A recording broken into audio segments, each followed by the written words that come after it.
The Empowerment Show aims to equip individuals with the necessary tools, knowledge, and confidence to make informed decisions and take control of their lives. It also focuses on ensuring access to essential resources and the opportunities. Good evening, and how you guys doing this evening? My name is Kendall Stevenson. This is the Empowerment Show, and I am the host. My name is Kendall Stevenson. Hope you guys have been enjoying what we've been laying out on this network. You know, we had mental health Mondays, and we just got finished with Jeannie Ruiz. She talks about financial literacy and entrepreneurship. This evening, I got a young man with me, and I, I'm very glad to bring him on. I got an opportunity to read some things about him, and I like what I see. So let me see if he's out there. You know, these guys, they stand out there, they're ringing the doorbell, you know. Let me see. Oh, yeah, I hear him. Let me bring him in. How you doing, young man? How are you? Hello, hello. How are you, sir? I'm very good. I'm How doing about well. you? I'm doing well. Just for all purposes, Cole Carter, and he's I'm running for Congress in running Pennsylvania's for third Congress. district. Yep. The third district. What district is that? I'm not really familiar with it. I apologize. Sure. So currently, this is the seat that Dwight Evans, the current incumbent congressman, holds, and this district spans from, all the way up northwest in Chestnut Hill and then Andorra, Roxborough, Germantown, Dunharry, and West Philadelphia, South Philadelphia, Southwest, North Philadelphia. So it's a big portion of the city, pretty much everything except for like the Northeast and Kensington and parts of eastern North Philadelphia. You know, I just want to ask you a couple of questions, maybe a little bit off track. Well, not really off track. It concerns Congress. A lot of things have been going down, like with the Venezuela thing. Right. I was listening to Jasmine Crockett. I'm sure you know who she is, and she was pretty much saying that the things that the president is doing is illegal, and that he actually should get permission from Congress before does the things that he does. Why is it illegal? Sure. Well, for about 80 years now, we've had something, or the world has operated under something called the rules-based international order. And this is something that came to be right about after World War II, a little before, but the genesis of it comes from what happened in the Holocaust. And, what it is the idea that no longer would countries be able to do things like violate other sovereignty, or and that's dealing with external like inter country conflicts. But within countries, we'd also agreed that no longer would we tolerate genocides or things like that. So we create the UN, which comes from a previous organization, the League of Nations, and that ends up failing. But anyway, we create the UN, and after the reason we create the UN is to enforce these sorts of this new way of being, this new world order that we will have after we've experienced the Holocaust and the war, the World War II. So, why is it illegal? Because international law was created to say that such a thing is illegal. Because before then, it wasn't illegal to do such a thing, right? The world operated much like a bully would, right? If you're stronger, if you do what you will, Right. and the weaker will suffer what they must, right? And so, and this is where we have like colonization, right?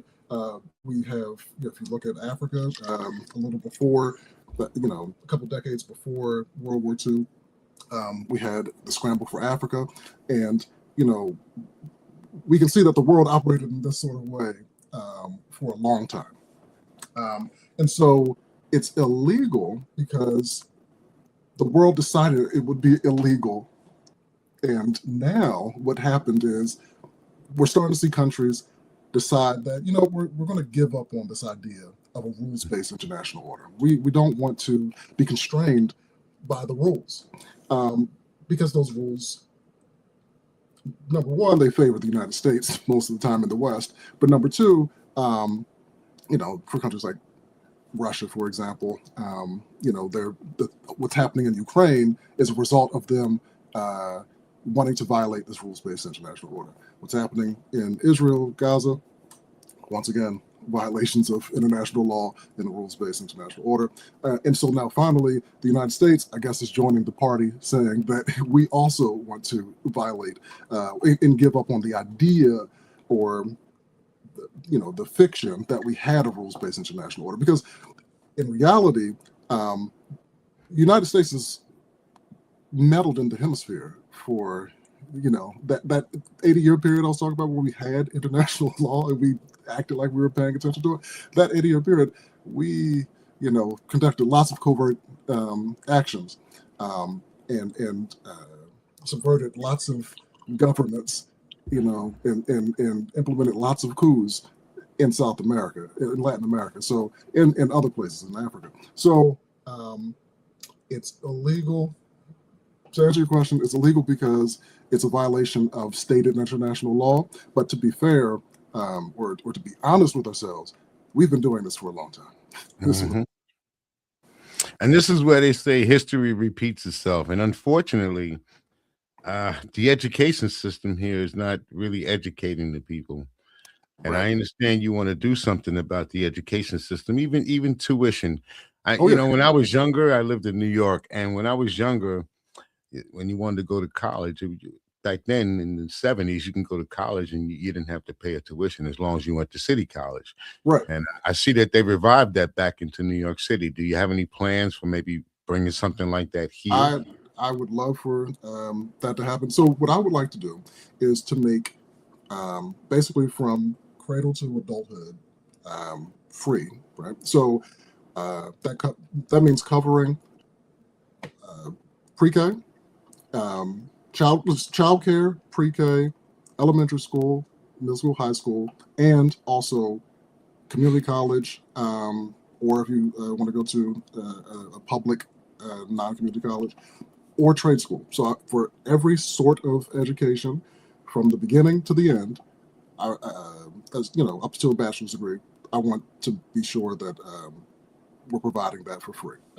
We've done free education before. You just mentioned in New York that was an option, and a lot of people don't realize that before Reagan, this was the norm most places. Right?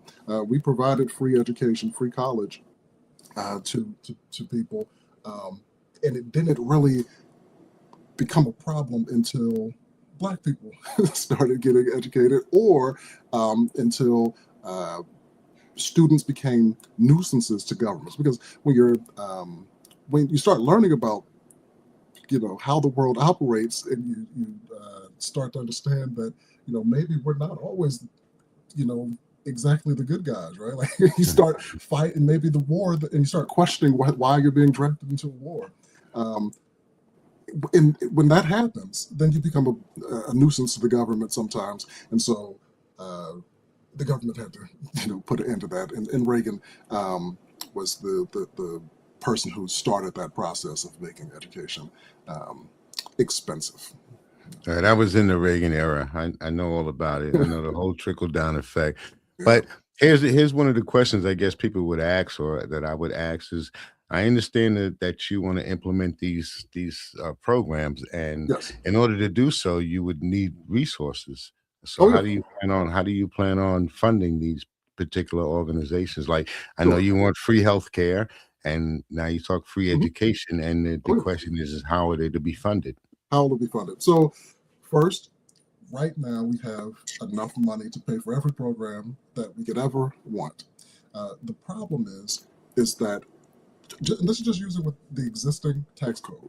The problem is wealthy people are able to dodge their burden and their responsibility to actually pay the taxes. So like the estate tax, for example, there are so many ways to get around actually paying your taxes. Another thing is that wealthy people end up holding most of their assets not in like they don't receive it as income like we do, so they don't get taxed at income tax. They hold their assets in stocks and bonds and things like that. And so the kind of tax that they have is only if they get an increase in the value of their stocks or bonds and they sell it. So that's called a capital gains tax. And so I could have, let's say, $1 million in my stock portfolio, but I'm not being taxed on it because it's just sitting there, and it's not being, even though the amount is going up every week. Let's say it could go up to $2 million a year. The value of my investments go up to $2 million, but I'm not being taxed. Meanwhile, someone who goes to work every day is being taxed because they're getting income tax. So, number one, we have to crack down on the wealthy people who, they find ways not to pay their taxes. But then we also can make some adjustments and our tax code and figure out ways to actually tax wealthy people in the way that they actually receive their income. And that's what I'm calling for, a wealth tax. So the ultra wealthy people, if you have, tens or hundreds of millions of dollars, then, we're going to need some of that because there's no reason that it's fair to allow someone to benefit from what the society has given them. Right?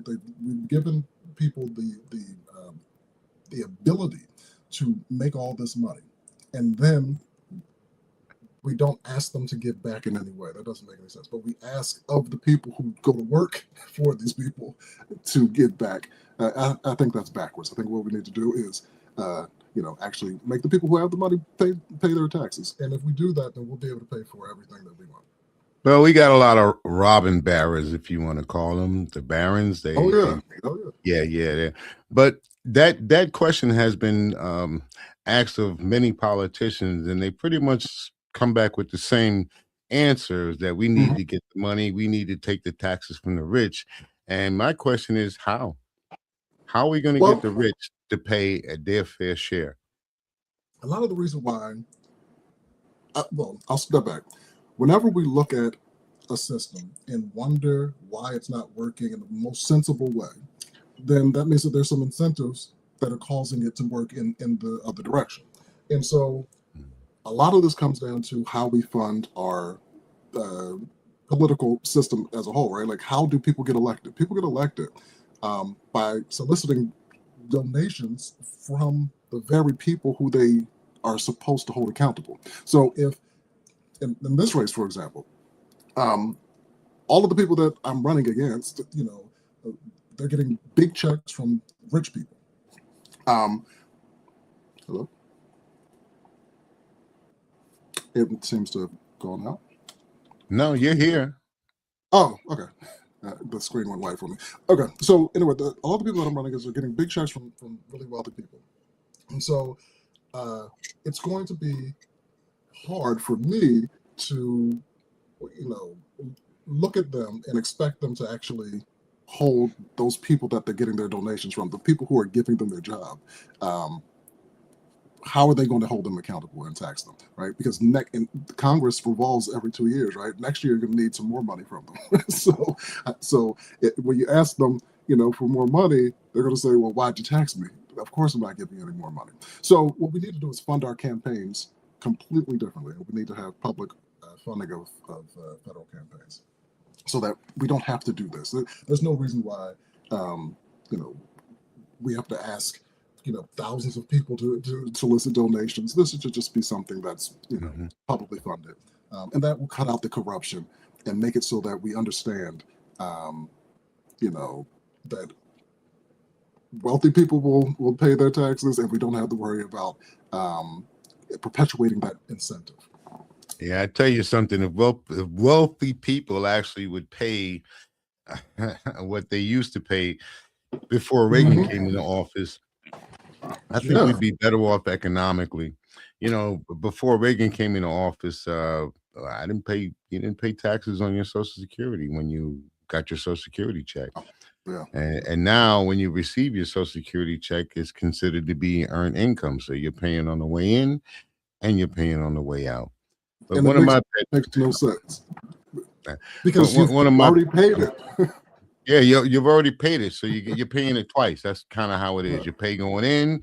When you receive your paycheck, you pay the FICA. You can see it right there in Right. your paycheck. I paid Right. into this, and then when you take it out, the government hits you up with earned income, and then they hit these penalties on you. So if you earn over a certain amount of money, like if you went out and got a part-time job, and you Mm-hmm. earn over a certain amount of money, then they'll start hitting you up with penalties.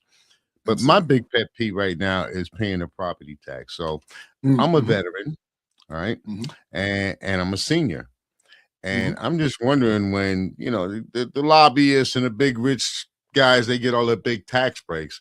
Just wondering when we're gonna get a little bit of tax break. I've been listening to Yeah. these people who wants to run for senator, like Rosemary Brown, and I've listened to the other guy that's right now president who's in office. All of these guys promise that they're gonna do something about property taxes. How do we take care of that? Yeah. So the property taxes are paid for or handled by local governments and state governments. But that doesn't mean that we can't provide at the federal level a like a subsidy or a tax credit. So to offset the property taxes that you pay for your local government or your state government. Now, my agenda, or part of my agenda, is that housing is a human right. And what that means is that I believe that everyone deserves to have a secure, safe, and comfortable place to live. Right, just by virtue of being alive. There's nothing that you need to do in order to deserve this. This is just, this is the human right aspect. And so, when the government places a burden on a necessity, then that's the signal that we're doing something wrong, right? Because the government is set up for us to help us, right? That is the only function of a government. So. What if the cities and the states need the taxes, they need the revenue for whatever reason to fund themselves and function, that means that we can have the federal government come in and provide an offset and give some but just if we just think about that, that's telling us that we're doing something inefficient. If it sounds convoluted, that means we're doing something inefficient. And maybe there's a better way for cities and states to fund their, schools or whatever it is that they are using the property taxes for. Maybe there's a better, more direct way we can fund them instead of having to, pay the property taxes at the state, local level, and then give a offset at the federal level. So yeah, I think that's what we do. You think it's possible? You think we can actually do that? I think everything that we want to do is possible. We just have to have political courage and do it. And I'll keep going back to this. A lot of this is due to how we fund our campaigns. If we're doing something that doesn't make sense, it's because someone has a financial incentive to keep it that way. So if we ensure that we do not vote for people who are backed by the ultra wealthy or corporations, then we will see that this problem goes away. Of course, we'll always have Republicans, right? But at least on the Democratic side, we can make a vow amongst ourselves that we're not going to operate like that. So, and then the fight is just against the Republicans, trying to prevent progress. Well, I guess that you're running under a Democratic ticket, right? Mm-hmm. Yep. So what I always say is I don't really care if there's Republican, Democrat, is that the person that sits in that seat is here to serve the people. So how do you plan on serving the people?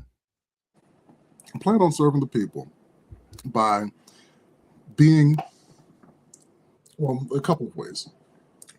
First, directly. And what I mean by that is I'll be doing my job as a congressperson. I'll be ensuring that I am truly a representative of the people that I would like to represent. And what that means is that my views would be aligned with the people of the district. So a lot of times you'll see that there are these Congress people who, you know, they'll go to these town halls and they're arguing back and forth with their constituents. How could that possibly be? You know, your district should be made up of people who are similarly, you know, situated and similarly aligned in thought. And so what that means is that, you know, likely the person who's representing you is only there because they have the most money, right? But if you are of the people, if you literally, you know, understand the district and you know that what is required for people to thrive, then this shouldn't be a problem. So I would act as a true representative. How will I do that? I have ideas on what we need to get done in order to make sure that people thrive. But what I believe is that we should always be holding town halls. You should, like a congressperson should never be too far away from the people that they represent, right? A lot of times they'll get elected and then you'll never hear from them again until, you know, it's time to be elected again. And so what I would plan on doing is holding town halls every weekend. No, every weekend that I'm not in DC. And so that's one way. Also, what we're doing now is building out a grassroots network of volunteers. And what I would love to see happen, assuming we win the campaign, is we turn that organization into a mutual aid organization. And so people can get their needs addressed all across the city, right? Like normally, as a congressperson, you have your own office, and then you do some constituent services out of that office. But what I'm envisioning is we have nodes all across the, you know, inside of neighborhoods all across the city, and those volunteers that we've activated end up continuing this this process beyond the campaign and continue to provide mutual aid to people so that we, you know, address people's needs directly. And I'm a huge proponent of, you know, the Black Panthers motto, which was survival pending revolution, right? Like what I'm asking for in Congress amounts to a revolution of sorts. But that doesn't mean that in the meantime, we just got to sit there and wait. So that's my idea of how I'm going to you know, the Black Panthers, they were the first ones to start the food program to feed kids. Yes. Yep. They also were about protecting their neighborhoods, even though they were labeled as terrorists. They really were not a terrorist active organization. They were actually there to help the people, for the people, and they were doing it. You know, they were doing it in the way that they were doing it. I'm a huge fan of Fred Hampton. Oh, yeah. So I kind of like the way he did things, and he wanted to bring the entire community together, not just certain portions of it. Now, you were talking about that you want to have town hall meetings. Would that also be a part of that small group, the calls that you do? How does that work? Or how does that work? Right now, what we do is usually every Saturday I hold a virtual town hall. And that allows, you know, anyone to call in from anywhere. You don't have to go anywhere. You can call in on your phone, or you can we set up a thing like this on Zoom, and you can join that.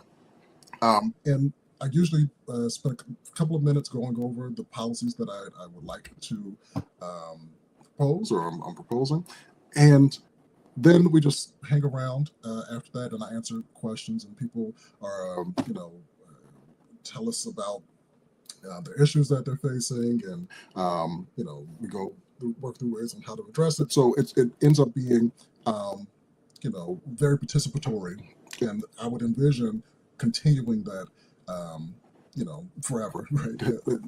After the campaign, because I think it's really important to talk to people and understand where they are, what they need, and then also envision ways of how we can make it better. Well, I don't know if you know Tamiko Patterson, but she heads the Democratic Party here in Monroe County. And we do have some issues here in Monroe County. One that I could see is we have people that are unhoused, at least 1,000 families every night that are unhoused. We don't have any family shelters here in Monroe County, not a one. So we have some issues that are here in Monroe County, and I'm sure she could probably tell you a little bit more. Maybe after the show, Oh yeah, I'll let you have her information, I would and love. maybe you can come up and you can speak to the Democratic Party here I would in love that. Monroe County. Okay. Absolutely. All right. Cool. There was one more thing I had to ask Mhm. you. I got to go through these little notes here. Yeah, you already talked about the contributions, but you do that via the grassroots, correct?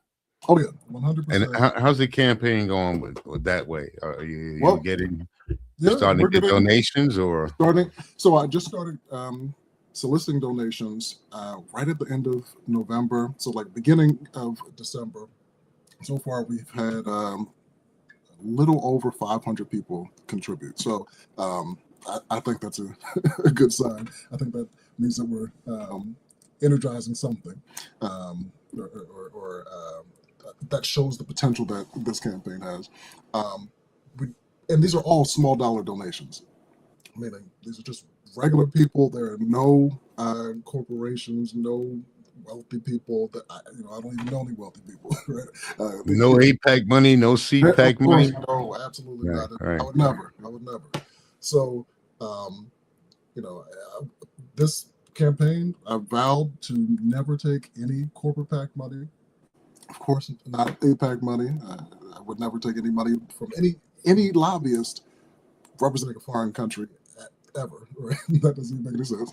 And I would never take any money from any lobbyist whatsoever, because Mm. you can only be a true representative of the people if you get money from the people, right? And so to just make sure that I am, you know, can be held accountable as a representative of the people. Yeah, I, accountability is anyway, very important.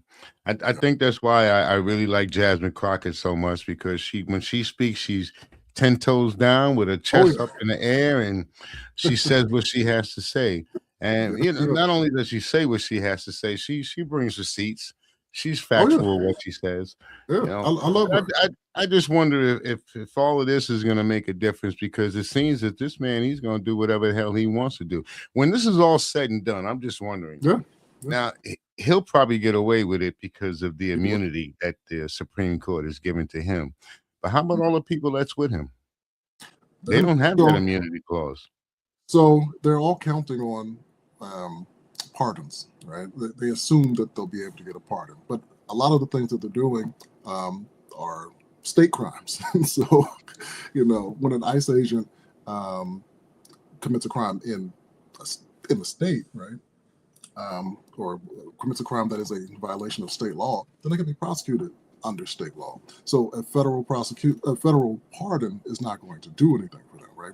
Pardons from the president only extend to federal crimes.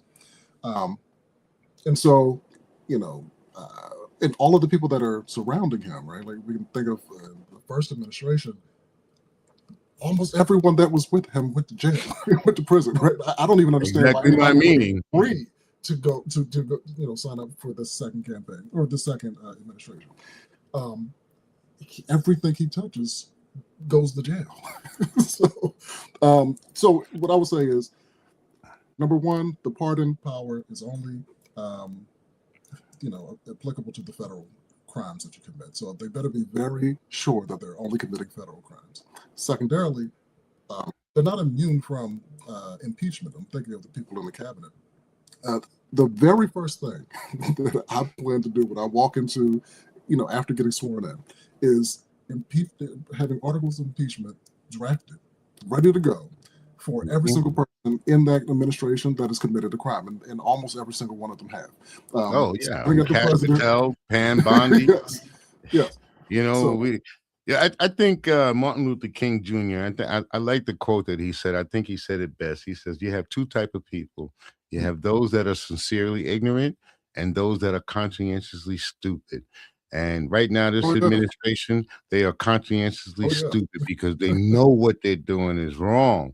They yeah. know the things that they're doing is wrong. Spending billions and millions of dollars to start a war. I think the war is probably to keep him out of jail or something like that.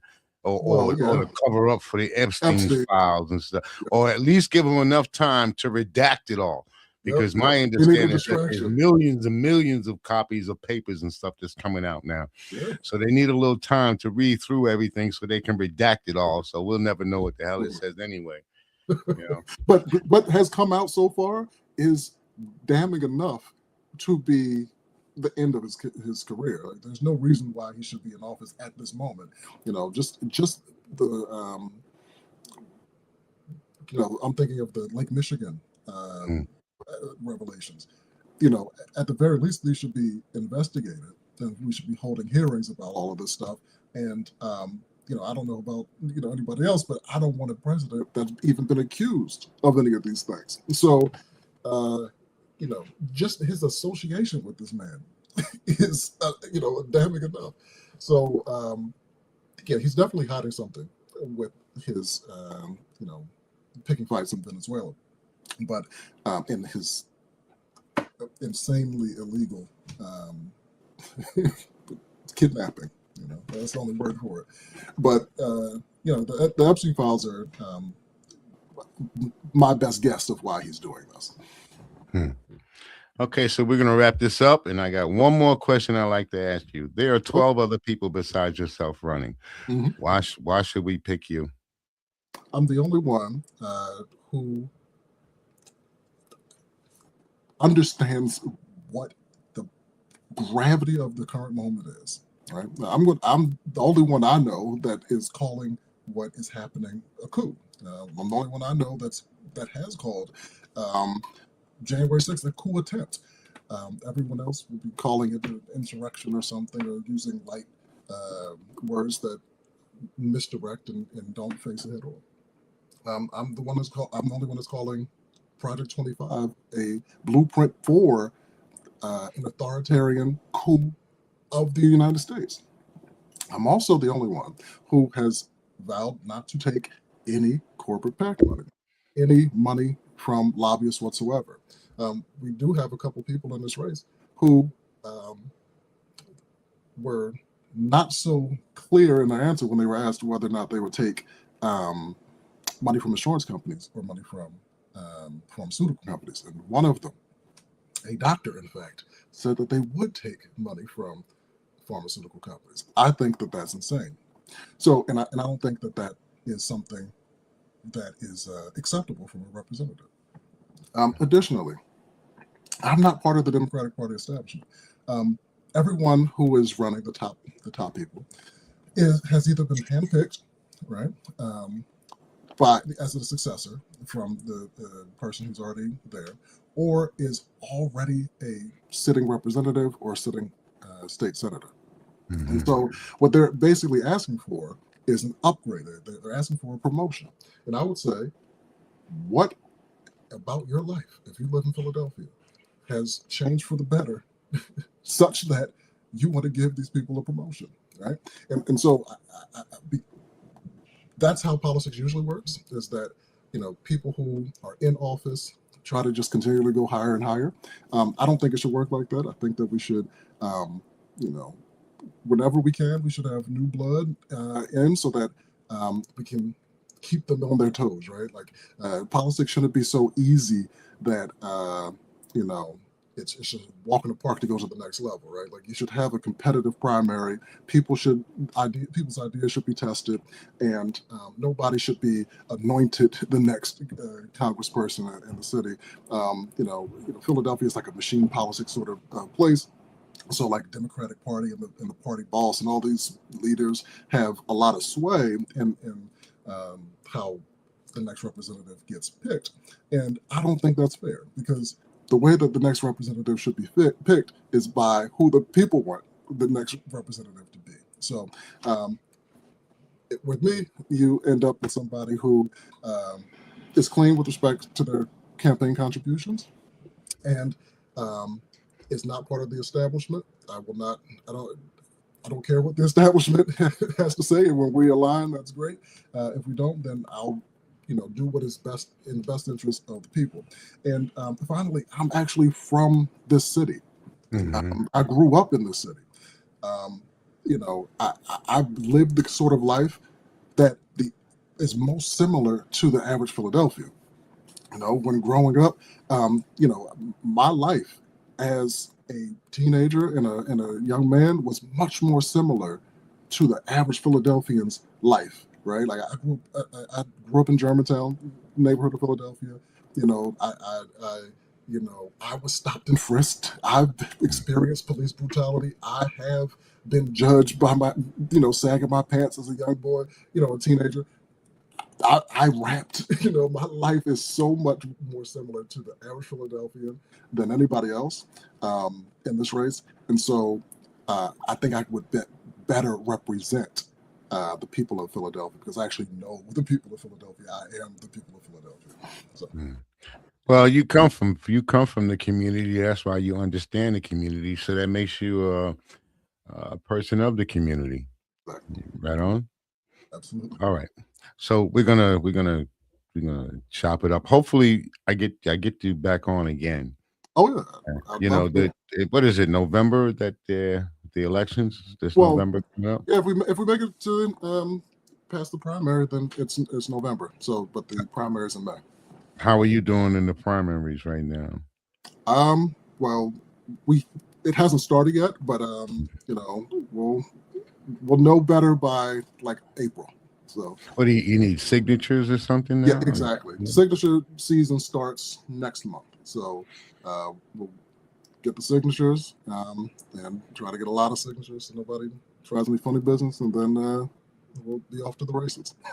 Again, I would hope that you can get in contact with maybe the Black Caucus up here in Monroe County, and okay. The brother's name is Michael DeRosier. He runs the Black Caucus here, and Tamiko Patterson, she's the head of the Democratic Party up here. So you might want to get to talk to them, and I don't know, see what they can do for you.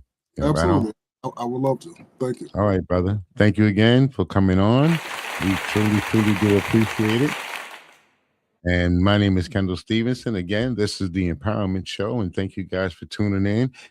Please like and subscribe. Check out the rest of the shows that we have on here. Tomorrow, I believe we have Chris Matthews, and he'll be on with Sharing Your Light.